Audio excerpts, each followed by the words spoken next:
Ausubel nos dice que el aprendizaje significativo es aquel que conduce a la creación de estructuras de conocimiento mediante la relación sustantiva entre la nueva información y las ideas previas de los estudiantes. Dicho en otras palabras, lo que se menciona es que para que exista un verdadero aprendizaje significativo, debe existir un proceso de reconstrucción del aprendizaje, es decir, que el alumno tenga la capacidad de relacionar los conocimientos o los contenidos que él toma de una carta descriptiva en relación con el significado que le puede dar en su vida cotidiana. Solo hasta que los conocimientos previos se relacionen con los nuevos conocimientos y con el contexto, el niño podría decirse que está en un verdadero aprendizaje significativo. Para que esto se logre, es clave la participación del docente a través de diferentes estrategias que ha de implementar en el aula escolar. Es importante también que el niño reorganice sus esquemas internos de aprendizaje y para ello las estrategias que implementa el docente deben trabajar en él la capacidad de reflexión, de análisis, de crítica y de reconstrucción cognitiva. Los teóricos de la cognición situada en particular cuestionan la forma en que se enseñan los aprendizajes, considerándolos abstractos y descontextualizados.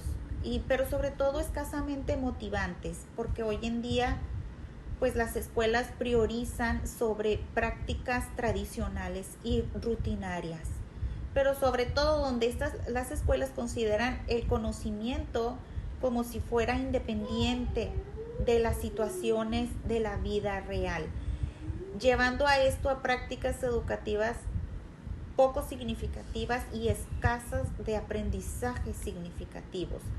Por el contrario, desde una visión situada, se busca una enseñanza centrada en prácticas innovadoras, en prácticas retadoras, en prácticas auténticas y significativas. Para esto, Hendricks propone que desde esta visión situada hay que hacer partícipe al alumno de su propio aprendizaje, centrar al alumno en cuanto a qué es lo que consideramos que necesita aprender y hacerlo partícipe de su propio aprendizaje. Vygotsky define también que es importante considerar el entorno cultural y social que son piezas claves para el aprendizaje.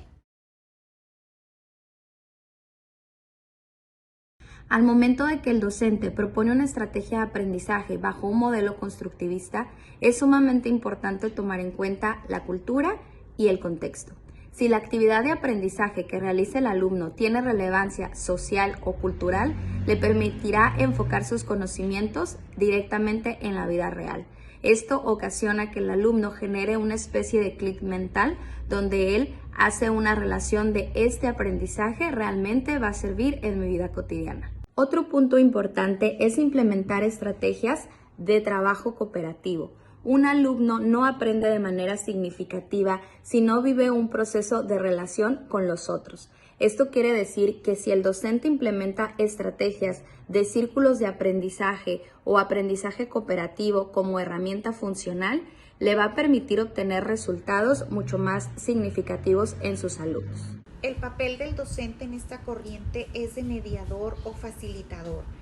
Es quien deberá acercar las herramientas al alumno para que éste vaya construyendo su aprendizaje. Pareciera que el docente tiene un papel pasivo, pero en realidad requiere de plantear experiencias que muevan al alumno a la adquisición de ese nuevo conocimiento. Irlo acompañando a lo largo del camino.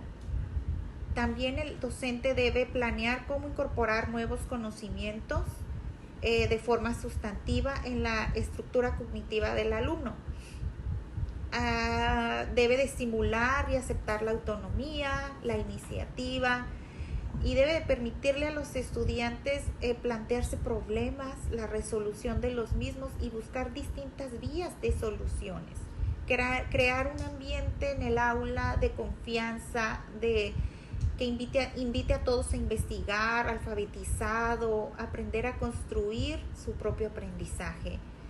Es también importante tomar en cuenta que dentro del aula hay que considerar el lenguaje corporal, qué mensaje le estamos emitiendo a los alumnos, las consignas que sean claras, que no les den la respuesta, porque muchas veces solemos dar la respuesta aún en la consigna. Entonces se tienen que considerar también estos puntos, el tono de voz, y por medio de la práctica de diferentes estrategias que permitan hacer el aprendizaje significativo. Otro punto a mencionar sería que el docente motive constantemente al estudiante para que estudie de forma autodidacta y su aprendizaje no quede solo en el salón de clases. En tiempos de pandemia hemos percibido que el tema de la motivación del alumno por seguir en la escuela ha bajado notablemente. La modalidad en línea ha desmotivado no solamente a la gran mayoría de los estudiantes, sino también a los docentes, y esto ha perjudicado enormemente al aprendizaje significativo. La participación del docente en este tema es crucial, pues tiene la gran labor de generar estrategias que vuelvan a motivar a los estudiantes a querer aprender. Los profesores sí somos responsables de la motivación de nuestros alumnos, y un factor importante a considerar es que la motivación que éste ejerza debe ir encaminada hacia las estrategias y las actividades que utilicemos dentro del salón de clases y no necesariamente hacia la evaluación. Hay que evitar estrategias conductistas de manipulación de comportamientos a cambio de un resultado. Con esto podemos concluir que aquel aprendizaje significativo depende en gran medida de la capacidad y el interés que tenga cada uno de los alumnos en su propio aprendizaje. El papel del docente es base en relación a las estrategias que seleccione para encaminar dicho proceso de enseñanza-aprendizaje. El papel del docente en esta corriente es el de mediador o facilitador. Es el que va a acercarle las herramientas al alumno para que éste logre la construcción de sus aprendizajes. Pareciera que el papel del docente es pasivo, pero no, porque es quien tiene que reflexionar, analizar sobre qué estrategias va a implementar para lograr la construcción de los aprendizajes en los alumnos, planear esas experiencias, pero no solo planear para incorporar estos nuevos conocimientos, sino ir guiándolo hacia el logro de los mismos. En qué momento debe de considerarse oportuna su intervención, estar observando para intervenir adecuadamente, oportunamente, con distintos cuestionamientos que ayuden a el alumno a llegar a esa reflexión y la adquisición de su conocimiento. El docente debe de estimular y aceptar la autonomía de sus alumnos, la iniciativa, debe de lograr un ambiente de confianza, debe de aprender de sus alumnos, debe de considerar también su lenguaje corporal, qué mensaje le estamos dando a los alumnos con nuestro lenguaje corporal.